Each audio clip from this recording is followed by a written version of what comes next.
Hello दोस्तों। एक भाई साहब हैं नीतीश राजपूत बोल के, इनका इंटरव्यूज इसके वीडियो वगैरह अच्छे रहते हैं। मैं आज तक नहीं देखा, आज देख रहा हूँ और बहुत गंभीर आरोप लगा रहे हैं। उसके बारे में देखते हैं। इजराइल हमास को इजराइल ने ही सपोर्ट और फंड दिए। जिस दिन ये इंसिडेंट हुआ था उसी दिन ये 7 अक्टूबर 2023 वाला अटैक प्लान हुआ था। 9 दिसंबर 1987 को एक ऐसी चीज होती है जो इजराइल के गले की हड्डी बन जाती है। टिकटॉक पे एक वीडियो वायरल हो जाती है जिसमें एक यंग पैलेस्टीनी एक रबड़ बुलेट्स थी, ये मॉस्क के जो होली कंपाउंड थे वहां जाके लगी। यूएस ने जो मिडिल ईस्ट में इजराइल नाम का लठ रख रखा है उसको यूएस अब यूज, तो ऐसा नहीं है कि वो जो रिफ्यूजी थे पैलेस्टीनी उनको अरब देशों ने ले लिया। Hamas is a creation of Israel. PLO वाले पैलेस्टीन को बेच के आ गए और जिसका डर था वही हुआ। हमास बम्पर वोटों से 74 सीट से जीत के आती। कुछ मिसाइल्स तो ईरान ने शुगर के पाउडर से बना दी और इन्हीं मिसाइल्स का यूज 2014 में कि हमास ने ऐसा किया क्यों, उसको पता था कि इजराइल वापस अटैक करेगा। देखिए इजराइल की जो पूरी हिस्ट्री है, कैसे जूस आए, कैसे ये देश बना, इनका किंगडम क्या था, जूस को क्यों छोड़ के जाना पड़ा, जेरूसलेम क्रिश्चियन मुस्लिम और जूस के लिए इतना इंपॉर्टेंट कैसे हो गया, ये सब हम एक वीडियो में ऑलरेडी डिस्कस कर चुके हैं। वो वीडियो आप जरूर देखिएगा। इस वीडियो में हम बात करेंगे कि पैलेस्टीन लैंड का ऐसा क्या इशू है जो दुनिया भर की सारी कंट्रीज मिलकर भी सॉल्व नहीं कर पा रही हैं। हमास की शुरू से लेकर आखिरी तक पूरी स्टोरी क्या है, कैसे इजराइल का बनाया हुआ हमास इजराइल पे आज इतना भारी पड़ रहा है और अभी करंट सिचुएशन में भी ये पता होते हुए भी कि इजराइल भारी तरीके से रिटेलिएट करेगा, उसके बाद भी हमास ने हमला क्यों किया, तो ये सारी चीजें हम डिटेल में डिस्कस करेंगे। तो देखिए ब्रिटिशर्स के जाने के बाद ये पूरा इशू यूएन में जाता है और 1947 में यूएन पार्टीशन प्लान लेके आता है जिसमें 2 स्टेट सॉल्यूशन लाया गया। 45% एरिया जो था वो पैलेस्टीनियों को दिया गया और 55% एरिया जूस को दिया गया और जो जेरूसलेम था वो यूएन ने अपने कंट्रोल में रखा। ये वो मैप है। ऑरेंज वाला पार्ट पैलेस्टीन का है, ग्रीन वाला पार्ट इजराइल का है और ये पिंक वाला पार्ट जो जेरूसलेम है ये यूएन ने अपने पास रखा है। अब जैसे यूएन ये 2 स्टेट सॉल्यूशन पास करता है तो इजराइल तो खुशी खुशी इसको एक्सेप्ट कर लेता है क्योंकि उसके तो मन की बात हो जाती है, लेकिन अरब कंट्रीज इस चीज को मानने से साफ मना कर देती हैं क्योंकि वो 2 स्टेट सॉल्यूशन नहीं डिमांड कर रहे थे। अरब चाहता था कि सिंगल स्टेट प्लान हो। देखिए 2 स्टेट प्लान मतलब कि 2 कंट्रीज बनाई जाएंगी, इजराइल और पैलेस्टीन, और 1 स्टेट प्लान मतलब कि एक ही कंट्री बनेगी, मान लो पैलेस्टीन बनेगी और उसी के अंदर क्रिश्चियंस मुस्लिम और जूस रहेंगे, वहां मुस्लिम लॉ फॉलो होगा। तो आप नोटिस करोगे जब भी इजराइल और पैलेस्टीन का जो मसला है उसको सुलझाने की बात होती है तो ऑल ओवर वर्ल्ड में 2 स्टेट सॉल्यूशन और सिंगल स्टेट सॉल्यूशन की बात होती है। ज्यादातर कंट्रीज 2 स्टेट सॉल्यूशन की बात करते हैं। तो यूएन 2 स्टेट प्लान इंप्लीमेंट करता है और इजराइल इसको बड़े ही आराम से मान लेता है। 14 मई 1948 को इजराइल इंडिपेंडेंस अनाउंस कर देता है और स्टेट ऑफ इजराइल बना देता है। अब पैलेस्टीन जो था उसकी कोई लीडरशिप नहीं थी, मिलिट्री नहीं थी, तो वो रिटेलिएट नहीं कर पा रहा था। तो अरब कंट्रीज पैलेस्टीन के सपोर्ट में आती हैं।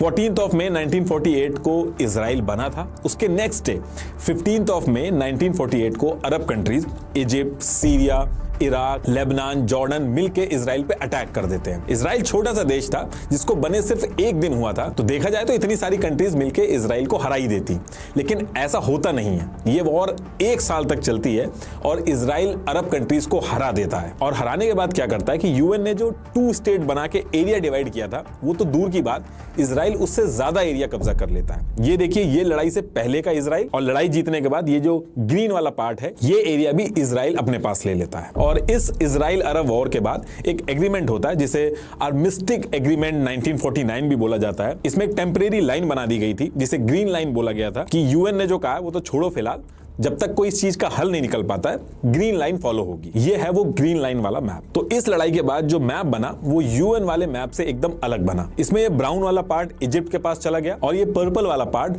जॉर्डन के पास गया और इस जॉर्डन वाले पार्ट को वेस्ट बैंक बोला गया क्योंकि ये जॉर्डन रिवर के वेस्ट में था। बाकी सब इजराइल के पास चला गया। देखिए इजराइल पैलेस्टीन की वॉर काफी पुरानी है और ये आज तक चलती आ रही है, इसलिए इसको कर्स्ड वॉर भी बोला जाता है। कुछ टाइम पहले मैंने एक ऑडियो बुक सुनी थी, Israel versus Palestine the cursed war. उससे मुझे इस वॉर के बारे में काफी कॉन्टेक्स्ट मिला था और तभी से मेरा इसमें काफी इंटरेस्ट डेवलप हुआ। इस ऑडियो बुक में जूस, हॉलोकॉस्ट से लेके क्रिएशन ऑफ इजराइल टाइम्स के भी इशू मेंशन किए गए हैं जिसका असर आज की सिचुएशन तक पड़ते आ रहा है। नॉर्मली इतनी डिटेल मिलना मुश्किल होती है बट ये काफी डिटेल्ड है और मुझे काफी इंटरेस्टिंग भी लगी। इस ऑडियो बुक की रेटिंग 4.3 स्टार है और काफी लोगों ने इसको पसंद किया है। ये ऑडियो बुक कुक्कू एफएम पे अवेलेबल है, आप इसको जरूर सुनिएगा। आई एम श्योर इससे आपकी समझ इस टॉपिक पे और बढ़ेगी। कुक्कू एफएम इंडिया का लीडिंग ऑडियो शो प्लेटफॉर्म है जहां 2.5 मिलियन से ज्यादा पेड सब्सक्राइबर पर हैं। आप मेरी Israel and Palestine conflicts video जरूर देखना और कुकू एफएम पे सुने एक और historical audio book Mossad the greatest mission of Israel secret service. आप मेरा कूपन कोड NR50 यूज कर सकते हैं for 50% of on first month subscription in just ₹49। Enjoy 10,000 audio show. Link is in the description and pin comment. तो topic पे वापस आते हैं। अब जब ये सारी चीजें हुई तो पैलेस्टीन के लिए तो कोई जगह बची ही नहीं और एक तरह से पैलेस्टीन जो देश था वो पूरी तरीके से खत्म ही हो गया। और जब देश ही नहीं बचा तो ये जो 7 लाख पैलेस्टीनी थे ये रिफ्यूजी बन जाते हैं। इस दिन को पैलेस्टीनी आज की डेट तक भूले नहीं है। इस दिन को ये लोग नकबा डे कहते हैं। इसमें एक चीज और ऐड कर देता हूं कि अरब तो लड़ रहे थे पैलेस्टीनियों के लिए, लेकिन जब पैलेस्टीनी रिफ्यूजी बन गए तो ऐसा नहीं है कि वो जो रिफ्यूजी थे पैलेस्टीनी उनको अरब देशों ने ले लिया। तीनों कंट्रीज में से किसी भी कंट्री ने रिफ्यूजी को अपना सिटीजन बनाने का ऑफर तक नहीं दिया। इनफैक्ट उस टाइम पे इन कंट्रीज ने सिटीजनशिप के जो लॉ थे वो और स्ट्रिक्ट कर दिए थे। अच्छा, साइड से यूएन इजराइल पे कॉन्टिन्यूअसली प्रेशर बना रहा था कि ये जो 2 स्टेट सॉल्यूशन हमने निकाला था उसको फॉलो करो आप। इसके जवाब में इजराइल ने कहा कि हमें सिक्योरिटी का थ्रेट है, ये जो जॉर्डन और इजिप्ट के पास जो ऑक्यूपाइड एरिया है ये पैलेस्टीनियों को आप दे दो। लेकिन जॉर्डन और इजिप्ट ने कहा कि ऐसा करने से इजराइल फिर से हमारी पोजीशन खराब कर देगा और फिर से अटैक वगैरह कर देगा, इसलिए जब पूरा इजराइल हमें मिल जाएगा तो एक साथ पैलेस्टीनियों को बसाया जाएगा, तब तक ये हमारे अंडर में रहेगा। इस लड़ाई के कुछ साल बाद पैलेस्टीनियों को भी लगा कि हमारा खुद का भी कुछ होना चाहिए, तो 1964 में पैलेस्टीन ने PLO पैलेस्टीन लिबरेशन ऑर्गेनाइजेशन बनाई, जिसका मेन एम था इजराइल से जमीन को वापस लेना। लेकिन शुरू में जब PLO बनी थी तो ये उतनी ज्यादा इंपैक्टफुल नहीं थी। अब इसके 3 साल बाद 1967 में फिर से अरब कंट्रीज इजराइल पे अटैक करती हैं। एग्जैक्टली 5 जून 1967 को ये वॉर स्टार्ट होती है और 10 जून 1967 को खत्म हो जाती है, इसलिए इसको 6 डे वॉर भी कहा जाता है। इसमें इजराइल इन 3 कंट्रीज इजिप्ट, जॉर्डन और सीरिया को फिर से हरा देती है। इस वॉर में इजराइल पहले इजिप्ट से गाजा स्ट्रिप लेती है, उसके बाद ये जॉर्डन की तरफ जाते हैं, उनसे वेस्ट बैंक ले लेती है और वहां पे भी ये रुकते नहीं है। इसके बाद ये सीरिया की तरफ जाते हैं और वहां गोलन हाइट जो है उसको ले लेते हैं और साथ में जेरूसलेम को भी अपने कंट्रोल में ले लेते हैं। अगर आपने हमारी पुरानी वीडियो देखी होगी तो आपको पता होगा कि जूस के लिए जेरूसलेम कितना इंपॉर्टेंट है। इस लड़ाई के बाद जूस ने यह कहा कि ये 18 साल बाद अपने किंगडम को वापस ले लिया। ये लोग अपने कैलेंडर के हिसाब से जिस दिन ये चीज हुई, इस दिन के बाद से इन्होंने अपने कैलेंडर के हिसाब से इस दिन को जेरूसलेम डे के नाम से बनाया। तो देखिए, ये जब लड़ाई खत्म होती है तो इस लड़ाई में इजराइल के पास 100% एरिया आ जाता है। अब देखिए, 100% एरिया तो मिला इनको, लेकिन उस एरिया के साथ साथ इनको 2 मिलियन पैलेस्टीनीज जो थे वो भी मिले। और इसमें सबसे बड़ा क्वेश्चन ये था कि जो पैलेस्टीन है वो तो देश बचा ही नहीं था, तो ये जो पैलेस्टीनी है, जो 2 मिलियन पैलेस्टीनी है, ये किस कंट्री के सिटीजन बनेंगे? अब ये 2 मिलियन पैलेस्टीनी थे, इनको इजराइल सिटीजनशिप भी नहीं देना चाहता था इजराइल की, क्योंकि अगर वो ऐसा करता तो पैलेस्टीनियों को राइट टू वोट मिलता और फिर ये इलेक्शन में वोटिंग करते, अपने लीडर को जितवा सकते थे। तो ये सारी चीजें वो चाहते नहीं थे। ओवरऑल पॉपुलेशन से भी कंसिडर किया जाता तो पैलेस्टीनियों का जो नंबर था वो ज्यादा हो जाता, तो इनके हाथ में पावर आ सकती थी। इजराइल की पूरी मेहनत खराब हो जाती, इसलिए वो ये नहीं करना चाहते थे।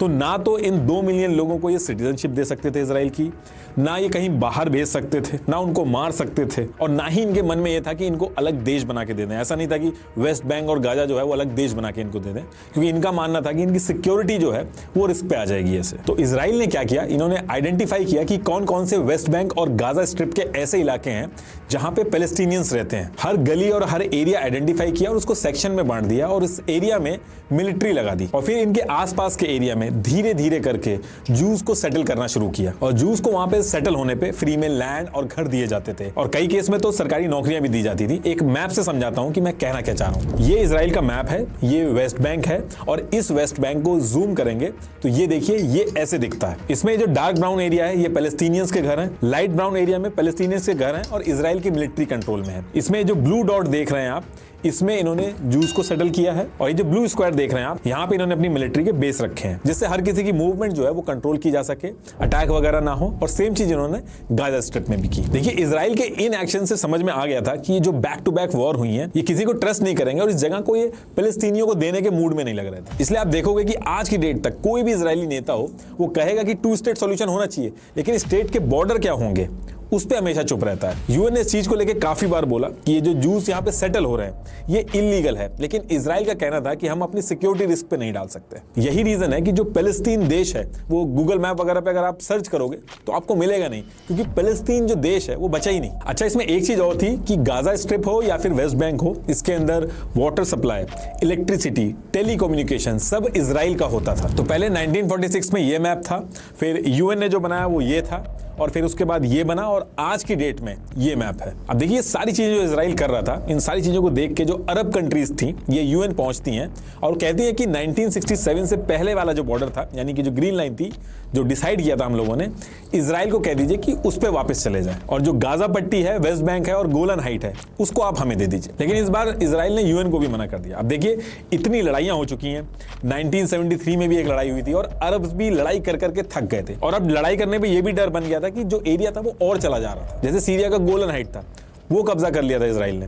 तो धीरे धीरे करके इजिप्ट, जॉर्डन ने इजराइल से पीस एग्रीमेंट करके किनारा कर लिया। तो देखिए जब पैलेस्टीनियंस ने देखा कि इजिप्ट और जॉर्डन ने पीस एग्रीमेंट कर लिया, तो इनको इतना समझ में आ गया था कि जो लड़ाई है ये हमें खुद लड़नी पड़ेगी। तो 1964 में जो पीएलओ बनी थी वो इस 1967 की वॉर के बाद दोबारा से एक्टिव हो जाती है। इस बार पैलेस्टीन के खुद के लीडर्स इकट्ठा होते हैं। एक्चुअली इजराइल और उसके बाद छोटे छोटे ग्रुप्स में पैलेस्टीनियंस जो थे वो इजराइल के खिलाफ अपनी आवाज उठा रहे थे, उन सारे ग्रुप्स को एक साथ लाके पीएलओ बनाई गई। तो एक्चुअल में जो पीएलओ बनी वो मल्टीपल ग्रुप से मिलके बनी। ऐसे ही गाजा स्ट्रिप के अंदर एक यंग रिफ्यूजी था यासिर अराफात, जो पढ़ाई के लिए पर्शियन गल्फ में चला गया था, लेकिन इसने वहीं पे ही कुछ पैलेस्टीनियों को इकट्ठा करके एक पार्टी बनाई थी जिसका नाम था फतह। ये पार्टी जो थी ये उस टाइम पे इजराइल के खिलाफ रिवोल्यूशनरी स्ट्रगल करती थी। तो ये जो पार्टी थी ये भी पीएलओ से जुड़ गई। पीएलओ जितने भी ग्रुप से मिलकर बना था उसमें सबसे बड़ा ग्रुप जो था वो फतह पार्टी का था और यही रीजन था कि फतह पार्टी के जो लीडर थे यासिर अराफात, इनको ही पीएलओ का चेयरमैन बनाया गया। इन्होंने चेयरमैन बनते ही पीएलओ को दो तरीके से ऑपरेट किया। एक तो इन्होंने पीएलओ की पॉलिटिकल विंग बनाई, दूसरा इन्होंने पीएलओ की एक ऐसी विंग बनाई जो इजराइल के खिलाफ आर्म स्ट्रगल करे, जो इजराइल की मिलिट्री वगैरह पे अटैक करे, और इन्हीं में से एक थी पैलेस्टीन फदायन। अब इजराइल में ही बैठ के इजराइल के खिलाफ ये सब करना बहुत ही मुश्किल था, तो पीएलओ ने शुरू में इजराइल के बाहर से बैठ के ऑपरेट करना चालू किया। पीएलओ और यासिर अराफात को शुरू में आतंकी बोला गया था, लेकिन आयरनी देखिए आप कि यासिर को आगे चल के नोबेल पीस प्राइज मिला, वो अभी आगे बताऊंगा मैं आपको। तो देखिए जो पीएलओ था ये पहले ईयर 1970 में जॉर्डन से बैठ के ऑपरेशन करता था अपने, लेकिन आगे चल के जब जॉर्डन पे प्रेशर पड़ा तो जॉर्डन ने इनको अपने देश से भगा दिया। फिर इसके बाद करीब एक साल बाद 1971 में ये लोग लेबनान से ऑपरेट करने लगे, लेकिन धीरे धीरे वहां भी इनके ऊपर प्रेशर पड़ा तो इनको लेबनान छोड़ के भी भागना पड़ा। और जब इनकी जनता ने पीएलओ वालों को स्ट्रगल करते हुए देखा तो इनकी काफी रिस्पेक्ट बढ़ी और अरब्स ने भी इनको हेल्प करना चालू किया। जो पीएलओ था वो बहुत ही तेजी से बढ़ने लगा था। पीएलओ के लीडर्स जो डिसाइड करते थे वो पैलेस्टीनियंस मानने लगे थे। लेकिन इसके बाद ईयर आता है 1987 और 9 दिसंबर 1987 को एक ऐसी चीज होती है जो इजराइल के गले की हड्डी बन जाती है। एक्चुअली इजराइल में जो गाजा स्ट्रिप थी वहां पे एक रिफ्यूजी कैंप था जिसका नाम था जबालिया रिफ्यूजी कैंप। इस कैंप के पास से एक इजरायली डिफेंस ट्रक जो था वो जा रहा था और उस ट्रक ने ऐसा एक्सीडेंट किया कि वहां पे एक कार थी, उससे 4 लोगों की डेथ हो गई। और ये जो 4 लोग थे जिनकी जान गई थी जबालिया रिफ्यूजी कैंप में ही रहते थे। अब इन 4 लोगों का जब फ्यूनरल निकलता है तो इसमें 10,000 से ज्यादा पैलेस्टीनियंस जो थे वो इकट्ठा हो गए थे और सब बहुत ही ज्यादा गुस्से में थे। और धीरे धीरे ये बात होने लगी कि ये जो एक्सीडेंट किया गया है ये जानबूझ के किया गया है। और फिर भीड़ जो थी वो बेकाबू हो जाती है।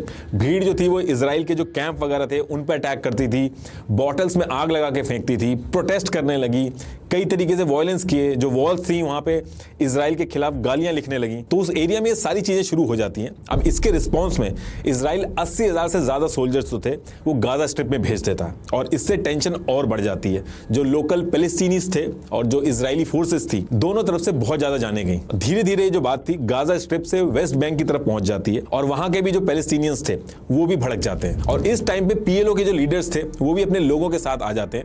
ये पहली बार था जब इजरायली फोर्सेस जो थी वो बैकफुट पे आती हुई दिख रही थी, क्योंकि कन्वेंशनल वॉर जो थी उसमें तो इजराइल जीत रहा था, लेकिन ऐसी आम लोगों की भीड़ में आप 100 टैंक भी लाके खड़ा कर दो, आपको कैसे पता चलेगा कि इनमें से कौन अटैकर है और कौन नॉर्मल आदमी है जो अपना काम करने जा रहा है। 6 साल तक कॉन्टिन्यूअसली ये लड़ाई चलती है। इस चीज को बोला गया फर्स्ट इंतफादा, जो कि 8 दिसंबर 1987 को शुरू हुआ था और 13 सितंबर 1993 को खत्म हुआ था। अच्छा, जब ये फर्स्ट इंतफादा गाजा स्ट्रिप के अंदर चल रहा था तो गाजा स्ट्रिप में एक ऑर्गेनाइजेशन थी मुस्लिम ब्रदरहुड नाम से। अच्छा, ये जो ऑर्गेनाइजेशन थी मुस्लिम ब्रदरहुड, इसको इजराइल ने गाजा स्ट्रिप के अंदर इस्लामिक सेंटर बनाने के लिए, चैरिटी करने के लिए, जो गरीब पैलेस्टीनीज थे उनके लिए पैसे इकट्ठे करना हो या फिर बच्चों के लिए स्कूल वगैरह बनाना हो, ये सब करने के लिए अलाउ कर रखा था। ये जो ऑर्गेनाइजेशन थी ये थी तो पैलेस्टीनियों के सपोर्ट में, लेकिन ये पीएलओ वगैरह के साथ मिलके आर्म स्ट्रगल नहीं करती थी, वायलेंस नहीं करती थी। ये उस टाइम पे गाजा स्ट्रिप के अंदर इस्लाम की टीचिंग को बढ़ावा दे रही थी, इसलिए इसको इजराइल की जो मिलिट्री थी, गवर्नमेंट थी,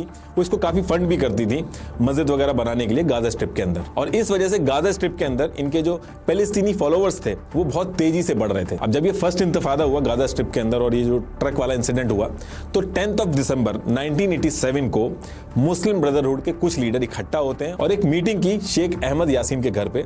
शेख अहमद यासीन मुस्लिम ब्रदरहुड जो ऑर्गेनाइजेशन थी उसके हेड थे। तो इस मीटिंग में इनके लीडर्स ने कहा कि पूरे गाजा में प्रोटेस्ट हो रहे हैं, लोग गुस्से में, अगर हम इनको सपोर्ट नहीं करेंगे तो गलत मैसेज जाएगा, हमारे फॉलोअर्स भी नाराज हो सकते हैं हमसे, उनका सपोर्ट हमारी ऑर्गेनाइजेशन से कम हो जाएगा। अब मुस्लिम ब्रदरहुड के लीडर शेख अहमद यासीन इन सब में इन्वॉल्व नहीं होना चाहते थे। उनका कहना था कि किसी भी तरीके के वायलेंस में हमें इन्वॉल्व नहीं होना है, उससे कोई फायदा नहीं है और ये टाइम सही नहीं है। लेकिन इनकी लीडरशिप ने एक काम किया कि सेम ईयर 1987 में मुस्लिम ब्रदरहुड की अलग से एक नई विंग बनाई जिसका नाम रखा हरकत अल मुकवामा अल इस्लामिया, जिसको शॉर्ट में बोला गया हमास। अब जब ये हमास बनी तो इसके कुछ दिन बाद ही इसमें एक पैलेस्टीनी रेफ्यूजी जुड़ा जिसका नाम था मोहम्मद डेफ, जो आज की डेट में दुनिया का मोस्ट वांटेड टेररिस्ट है। और ये जो 7 अक्टूबर को अभी ये जो अटैक हुआ है, ये पूरा हमला इसी ने प्लान किया था, वो अभी आगे बताऊंगा मैं आपको। तो ये जब हमास बना, इसने प्रोटेस्ट वगैरह स्टार्ट किए। पीएलओ इस टाइम पे इजराइल के लिए एक बहुत बड़ा टेंशन था और वहीं दूसरी तरफ ये जो मुस्लिम ब्रदर ऑर्गेनाइजेशन थी, इसके फॉलोअर्स काफी बढ़ रहे थे। तो इजराइल ने पीएलओ को वीक करने के लिए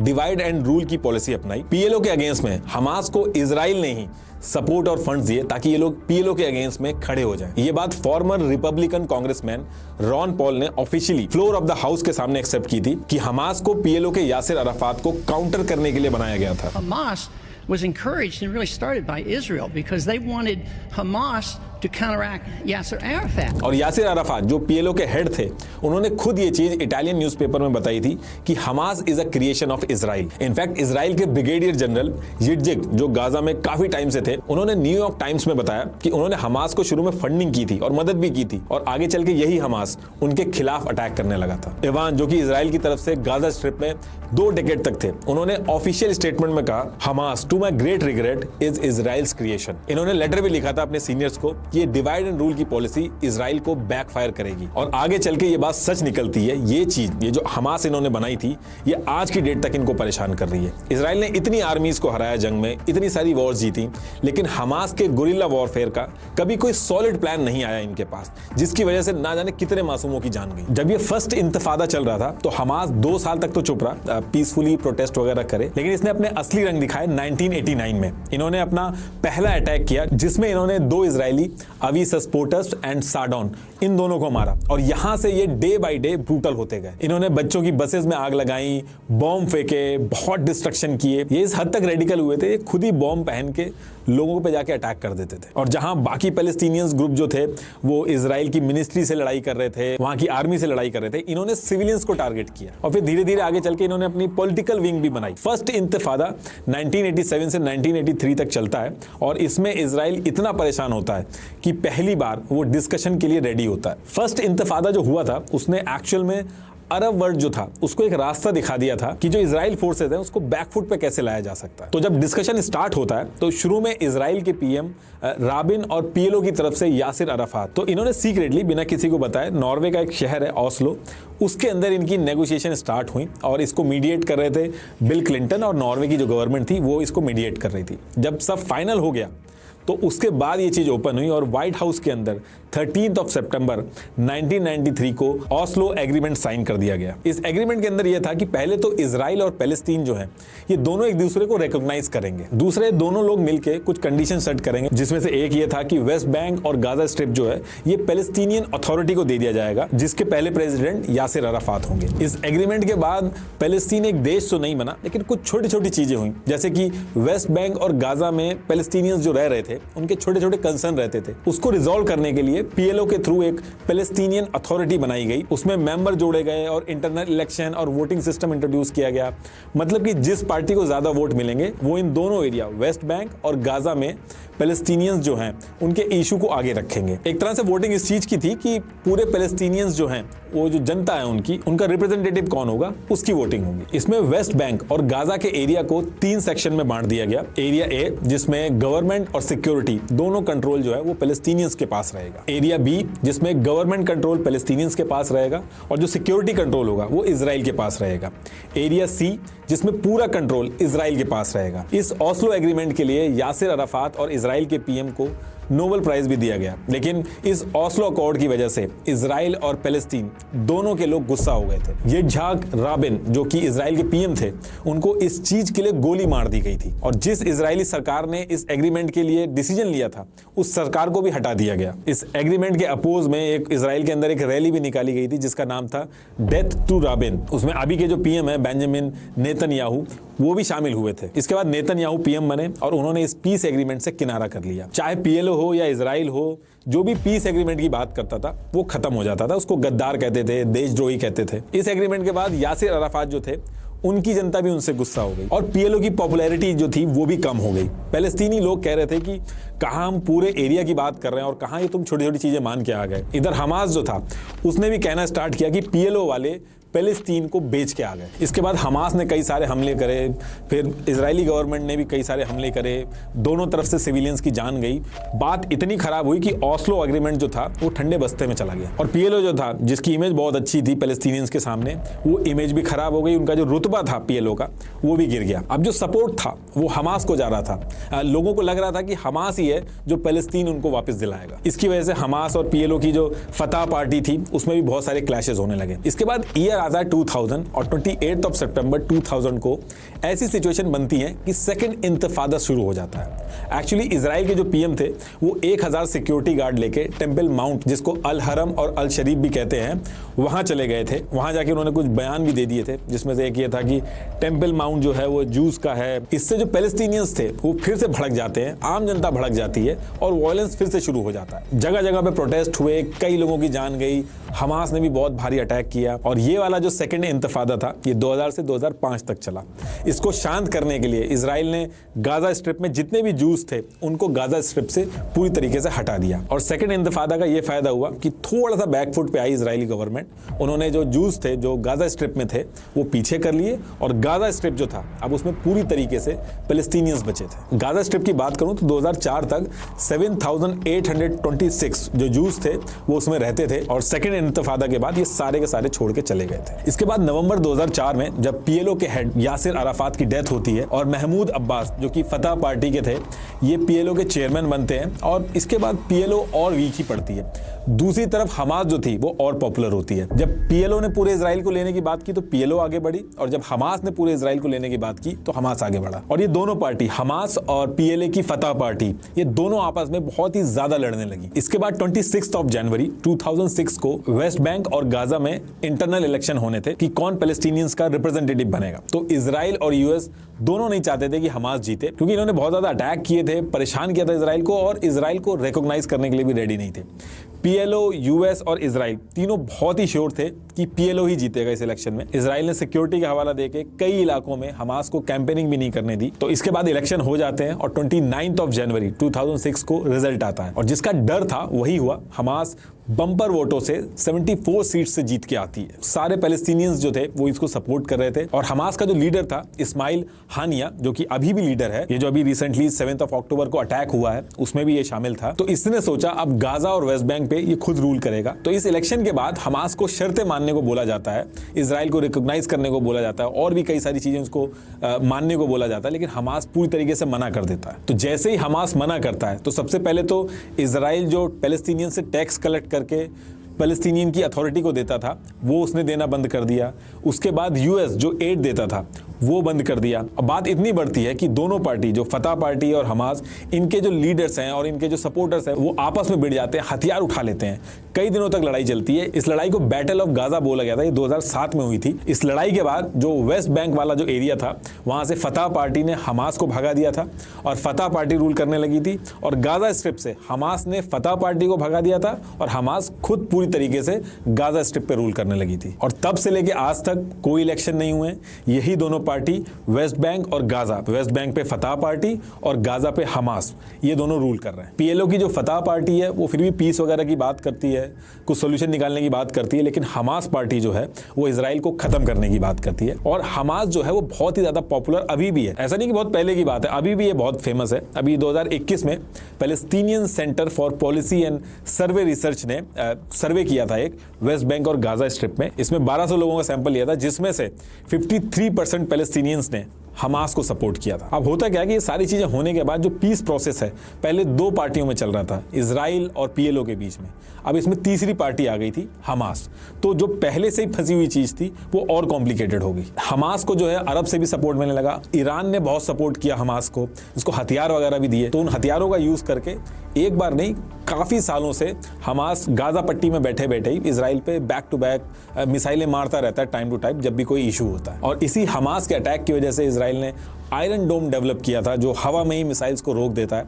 हमास ने 2006, 2008, 2009, 2012, 2014, 2018, 19, 2021, 2022 और ये जो 2023 है, अगर इसको भी इंक्लूड कर लें तो इन सारे सालों में मिसाइलें छोड़ी हैं और अटैक किया इजराइल पे। और फिर उसके बाद इजराइल वापस अटैक करके इनको मारती है, उसमें सिविलियंस भी मरते हैं। और इधर से जब हमास मारता है तो जो इजराइल के सिविलियंस हैं उनकी जान जाती है। इस वजह से गाजा स्ट्रिप को इजराइल ने हर तरह से ब्लॉक कर दिया है, मतलब कि एयर, लैंड, वाटर किसी भी तरीके से ये बाहर मूव नहीं कर सकते। पूरा का पूरा जो गाजा स्ट्रिप है वो ब्लॉक है। क्वारंटाइन जैसे करते थे पहले उस तरीके से क्वारंटाइन कर दिया है। यहां तक कि गाजा स्ट्रिप का मूवमेंट वेस्ट बैंक जो है वहां पे भी रिस्ट्रिक्ट किया गया है, परमिशन वगैरह लेके जानी पड़ती है। तो कई सारे ऐसे पैलेस्टीनियंस भी हैं जिन्होंने अपने लीडर्स को देखा ही नहीं, कभी मिले ही नहीं है, उन्होंने सिर्फ टीवी पे ही देखा। और क्योंकि गाजा स्ट्रिप जो है वो चारों तरफ से ब्लॉक है, इजराइल ने ब्लॉक कर रखा है, चाहे वो एयर हो, वाटर हो, लैंड हो, तो हमास ने इसका सोल्यूशन निकाला। इन्होंने गाजा स्ट्रिप के अंदर अंडरग्राउंड टनल्स बना दिए हैं जहां से इजिप्ट वगैरह में निकलते हैं और फिर वहां से अपनी मूवमेंट करते हैं, हथियार वगैरह लेते हैं। ज्यादातर केसेस में हमास ईरान से ही हथियार लेता है, क्योंकि एक्सपर्ट्स का कहना है कि ईरान के जो इंजीनियर्स हैं वो एकदम लो कॉस्ट पे मिसाइल बनाते हैं। और क्योंकि यूएस ने ईरान पे ऑलरेडी बैन लगाया हुआ है तो ये मिसाइल्स के जो कॉम्पोनेंट होते हैं ये लोग स्मगल करके मंगाते हैं। और इनकी मिसाइल जो होती है उसके कॉम्पोनेंट चीप होते हैं तो बहुत सस्ते में बन जाती हैं। कुछ मिसाइल्स तो ईरान ने शुगर के पाउडर से बना दी हैं और इन्हीं मिसाइल्स का यूज 2014 में हमास ने किया था इजराइल के खिलाफ। कुछ ही मिलियंस लगा के हजारों की तादाद में लोग मिसाइल छोड़ देते हैं इजराइल पे, और उन्हीं मिसाइल्स को इंटरसेप्ट करने के लिए जो आयरन डोम से इंटरसेप्ट होती है उसके लिए कई गुना ज्यादा पैसा इजराइल को खर्च करना पड़ता है। गाजा स्ट्रिप जो है वो चारों तरफ से वैसे तो ब्लॉक है, लेकिन ईरान के जो रिवोल्यूशनरी गार्ड है वो इनको हथियार पहुंचाने के लिए अलग अलग तरीके यूज करते हैं। जो शॉर्ट और मीडियम रेंज मिसाइल्स होती हैं उनको तो ये सूडान और इजिप्ट के जरिए पहुंचा देते हैं या फिर सी के थ्रू ये लोग पहुंचाते हैं। और कई बार ऐसी भी न्यूज आई है कि जो बड़ी मिसाइल्स होती हैं उनको ये स्विस कैनाल के अंदर डंप कर देते हैं और कोऑर्डिनेट शेयर कर देते हैं हमास के साथ, और फिर वहां से हमास इन मिसाइल्स को ले लेता है। तो अरब कंट्रीज जब चाहे इजराइल को चेक पे रखने के लिए अटैक करा सकती हैं। तो देखिए हमास ने जो अटैक किए हैं वो तो बहुत सारे किए हैं, लेकिन अभी ये जो करंट म्यूजिक फेस्टिवल वाला जो इंसिडेंट हुआ है 7 अक्टूबर को, उसका जो मेन रीजन है उसके पीछे 2021 की इजराइल और हमास की जो लड़ाई हुई थी वो रीजन है। और ये चीज हमास के जो लीडर्स हैं उन्होंने ऑडियो रिकॉर्ड में भी बोली है। ये 2021 वाली जो लड़ाई थी वो इतनी एस्केलेट हुई थी कि जिस दिन ये इंसिडेंट हुआ था उसी दिन ये 7 अक्टूबर 2023 वाला अटैक प्लान हुआ था। एक्चुअली 2021 में हुआ क्या था कि जो जेरूसलेम है वहां पे इस्लामिक वक्त के ऑफिशियल ने क्लेम किया कि इजरायली ऑफिसर्स जो थे उन्होंने लाउड स्पीकर की वायर काट दी उनकी, और ऐसा उन्होंने इसलिए किया क्योंकि नेक्स्ट डे जो वेस्टर्न वॉल थी वहां पे एक मेमोरियल डे स्पीच होनी थी और ये लोग नहीं चाहते थे कि उस टाइम पे रिचुअल प्रेयर जो होती है मुस्लिम्स की वो हो। इसको लेके इजरायली सिक्योरिटी जो थी, पैलेस्टीनियन जो थे, उनमें काफी बहस होती है, झगड़े होते हैं। लेकिन 15 अप्रैल 2021 को टिकटॉक पे एक वीडियो वायरल हो जाती है जिसमें एक यंग पैलेस्टीनी एक जूस को जो है वो थप्पड़ मार रही होती है। ये वीडियो के बाद और वीडियोस आती हैं और काफी ज्यादा मामला एस्केलेट हो जाता है। और इसके बाद जो इजरायली सिक्योरिटी फोर्सेस थी उनके ऊपर पत्थर, फायर क्रैकर्स जो है ये सब पैलेस्टीनियंस फेंकते हैं, और उसके जवाब में इधर से stun grenades, tear gases, rubber की बुलेट ये सब फेंकी जाती है। और वहां के जो लोग हैं उनका ये कहना है कि ये जो बुलेट्स थी, रबर बुलेट्स थी, ये मॉस्क के जो होली कंपाउंड थे वहां जाके लगी हैं। इस इंसिडेंट के बाद जैसे हमास को पता चलता है तो हमास हर बार की तरह गाजा स्ट्रिप से ही मिसाइल्स फेंकता है, और इसके बदले में इजराइल जो है वो भी अटैक करता है। बहुत सारे सिविलियंस की जो है वो जान जाती है। लेकिन अल-अक्सा मस्जिद में जो हुआ था उसको लेके अरब वर्ल्ड जो था उसमें भी बहुत गुस्सा था, लेकिन मोहम्मद डेफ जो था उसने उसी पर्टिकुलर दिन पे, अभी ये जो 7 अक्टूबर का जो हमला हुआ था ये उसी दिन प्लान कर लिया था। इस पूरे अटैक का जो आइडिया था ये मोहम्मद डेफ चीफ जो कि हमास अल कसम ये जो ब्रिगेड है उसका हेड है उसका था। और इस प्लान में इसका साथ दिया था सिनवार जो कि गाजा के अंदर हमास का लीडर है, उसने इसको सपोर्ट किया था। और साथ में हमास का चीफ इस्माइल हनीय जो कतर के दोहा में रह रहा है उसने सपोर्ट किया था। ये तीनों जो हैं पूरे वर्ल्ड ने इनको आतंकी घोषित कर रखा है, लेकिन उसके बाद भी ये बचे हुए हैं। इन तीनों में मोहम्मद डिफ जो है वो सबसे खतरनाक है। इसका नाम डिफ इसलिए है क्योंकि अरेबिक में जो डिफ का जो मतलब होता है उसका मतलब होता है गेस्ट यानी कि मेहमान। और गेस्ट इसलिए कहा जाता है क्योंकि कई सालों से एक ही जगह पे कुछ घंटे से ज्यादा टिकता ही नहीं है। दुनिया के मोस्ट वांटेड में से एक है। 5 से 7 बार इस पे अटैक हो चुका है। 2014 में एक बार इस पे अटैक हुआ था जिसमें इसकी बेटी, बेटा, वाइफ ये सब मर गए थे, लेकिन ये बच के निकल गया था। 7 बार अटैक होने की वजह से इसकी एक आंख, एक हाथ और एक पैर चला गया। लेकिन कहा जाता है कि ये गाजा के जो टनल हैं जो कि अंडरग्राउंड है उनमें ये रहता है। और इसकी कोई फोटो भी नहीं है, सिर्फ आज तक एक ही फोटो इसकी रिलीज हो पाई है और कोई नहीं हुई है। तो ये 3 थे, ये मेन थे। इन्होंने अटैक प्लान किया और इन्होंने जो डेट डिसाइड की वो 7 अक्टूबर की डेट डिसाइड की इसी साल की, यानी 7 अक्टूबर 2023। इस पूरे हमले को जो इन्होंने नाम दिया ऑपरेशन अल अक्सा फ्लड। और ये नाम इसलिए रखा था क्योंकि मई 2021 में जो हुआ था उसका इनको बदला लेना था, इसलिए नाम रखा था। तो अब डिस्कस कर लेते हैं कि करंट सिचुएशन में इन्होंने करा क्या। तो 6 अक्टूबर 2023 को एक सुपरनोवा सुकोट गैदरिंग म्यूजिक फेस्टिवल होना था। इजराइल के वेस्टर्न नेगव डेजर्ट में होना था। गाजा स्ट्रिप से करीब ये 5 किलोमीटर की दूरी पे था। ये जो म्यूजिक फेस्टिवल था इसको होना तो सदर्न इजराइल के सिमचेट टोरा में होना था, लेकिन इनकी किस्मत खराब थी। वहां पे ऑलरेडी कोई फेस्टिवल हो रहा था, तो लास्ट मिनट में यानी कि लास्ट 2 दिन पहले ही ऑर्गेनाइजर ने ये जगह चुनी जो कि 5 किलोमीटर दूर थी गाजा स्ट्रिप से। करीब 3000 से 5000 लोग इसमें शाम को ही पहुंच गए थे। रात भर यहाँ पे फेस्टिवल चला और चलते चलते सुबह हो गई, करीब 6 बजे के आसपास बजे थे। ठीक इसी टाइम पे मॉर्निंग में हमास के मिलिटेंट गाजा स्ट्रिप से कई ग्रुप्स में निकलते हैं। एक ग्रुप इनका बाय लैंड निकलता है, लेकिन क्योंकि चारों तरफ से स्ट्रॉन्ग फेंस लगी हुई थी तो उसको तोड़ने के लिए इन्होंने बुलडोजर का यूज किया और जीप लगी हुई थी वहां पे। उन जीप में ये लोग बैठते हैं और आगे निकलते हैं। सेम टाइम पे दूसरा ग्रुप जो था इनका वो पानी के रास्ते से इजराइल पे पहुंचता है और तीसरा ग्रुप इनका हवा में मोटराइज्ड पैराग्लाइडर लेके पहुंचता है। और एट द सेम टाइम इनका एक ग्रुप गाजा स्ट्रिप पे सेट किया था इन्होंने, जो गाजा स्ट्रिप से मिसाइल छोड़ेगा। टोटल 5000 से ज्यादा मिसाइल्स इन्होंने इजराइल पे छोड़ी थी। इनको पता था कि आयरन डोम जो है वो मिसाइल को रोक लेता है, इसलिए इन्होंने एक साथ सारी मिसाइल छोड़ी थी ताकि आयरन डोम जो है वो सारी मिसाइल्स को एक साथ ट्रैक ना कर पाए। 6:30 बजे मॉर्निंग में ये जो अटैक है वो स्टार्ट होता है।